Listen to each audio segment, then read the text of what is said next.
क्या आपने कभी सोचा है कि जिसे सोशल मीडिया पर कभी पप्पू कहकर चिढ़ाया जाता था, जिसका हर जगह इस शब्द का उपयोग करके मजाक उड़ाया जाता था, वही नेता आज भारत की राजनीति में एक गंभीर और वैकल्पिक चेहरा बन चुका है।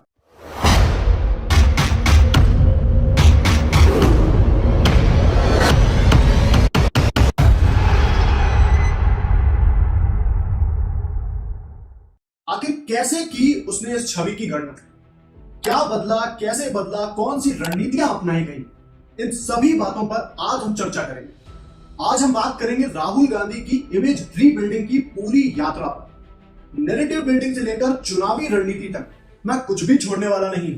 हर कदम को डिटेल में समझूंगा, समझाऊंगा, ताकि आप जान सकें कि राजनीति में छवि कैसे बदली जाती है। तो आइए शुरू करते हैं। सबसे पहले शुरुआत होती है एक ऐसे समय की जब उनकी पुरानी छवि उनके लिए एक बहुत ही गले की हड्डी बन चुकी थी। पप्पू की छवि, राहुल गांधी की छवि कई वर्षों तक ऐसे मजाक के पात्र के रूप में बनी रही। 2009 से लेकर 2019 तक बीजेपी और उनके समर्थकों ने उन्हें अनफिट, नासमझ, गैर राजनीतिक साबित करने के लिए जाने क्या क्या कोशिश की। मीम्स, भाषण की गलतियां और कुछ रणनीतिक चूकों ने ये इमेज और मजबूत कर दी। राजस्थान के हर बच्चे को इंग्लिश की अपॉर्चुनिटी मिलनी चाहिए। हर बच्चे को लगना चाहिए कि मैं हिंदी सीख सकता हूं। महात्मा गांधी कहते थे, सत्याग्रह की बात करते थे। सत्याग्रह का मतलब सत्याग्रह का मतलब सत्ता के रास्ते को कभी मत छोड़ो, सत्य के रास्ते को कभी मत छोड़ो।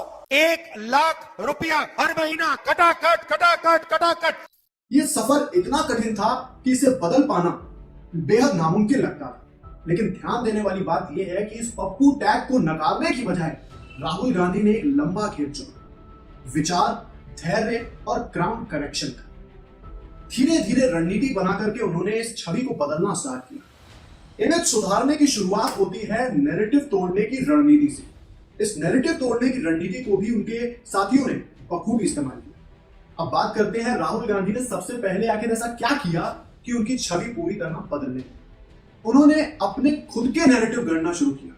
मीडिया में कम बयान देना, विरोधियों के ट्रैप में ना फंसना, बेकार की बातों में ना उलझना, सोशल मीडिया पर अलग अलग अंदाज अपनाए और कभी युवाओं से बात करते दिखे, कभी छात्रों से बात करते दिखे।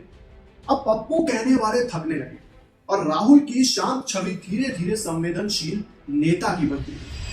यहां सबसे महत्वपूर्ण रणनीति थी, रिएक्ट मत करो, कनेक्ट करो, रिस्पॉन्ड करके।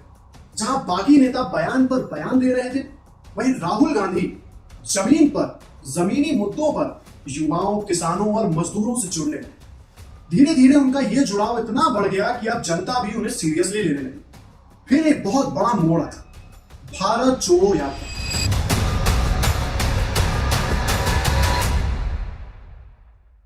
किसी ने नहीं सोचा था एक ऐसा व्यक्ति जिसको राजनीति में हमने कभी सीरियस नहीं लिया, वो एक पद यात्रा पर निकल जाएगा और इससे उसकी छवि ऐसी सुधरेगी कि उसकी राजनीति ही पूरी तरह से बदल जाएगी। राहुल गांधी ने 4000 से ज्यादा किलोमीटर की पद यात्रा की। कश्मीर से कन्याकुमारी तक पैदल चले, हर दिन जनता से जुड़ते थे, हर दिन जनता से सीधी बातचीत करते थे। राजनीतिक मुद्दों पर संवाद करना, धर्मनिरपेक्ष होकर के बात करना, रोजगार, संविधान की रक्षा की बात करना, ये सारे नैरेटिव्स गढ़े गए जिसने उनकी छवि को बदलना स्टार्ट किया। उन्होंने जूते पहने, पैदल चले, बारिश में भी नहीं रुके। ये सब देख करके एक आइडल के रूप में वो साबित हुए, युवाओं के बीच एक अच्छी पहचान बनी। मीडिया ने भी अब धीरे धीरे उनका फोकस शिफ्ट करना स्टार्ट कर दिया। अब वो एक पप्पू की नहीं, एक गंभीर नेता की छवि पर बात करने लगे। यही यात्रा थी जिसने उन्हें फिर से यूथ आइकन की छवि दी, जो कि जब वो शुरुआत में आए थे तब माना जाता था कि वो छवि उनके लिए काम करेगी।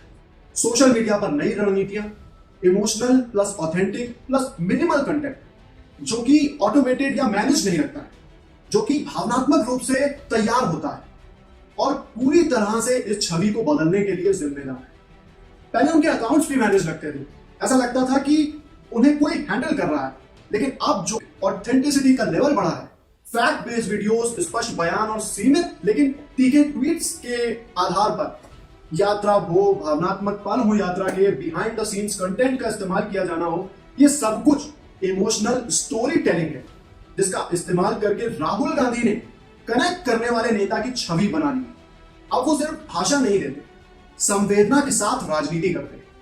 एक इस तरह का चरित्र भी अब बनने लगा है।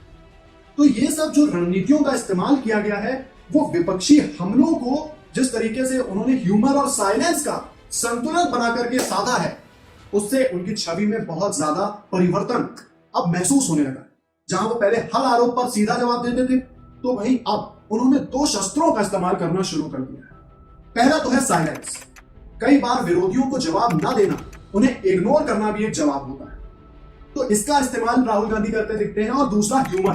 राहुल गांधी ने अब खुद पर मजाक उड़ाना या खुद पर मजाक लेना सीख लिया है। अब इस पर उनके अंदर कोई झिझक नहीं दिखती। इसका असर यह हुआ है कि जो पप्पू शब्द था, अब वो पुराना और बासी सा लगने लगा।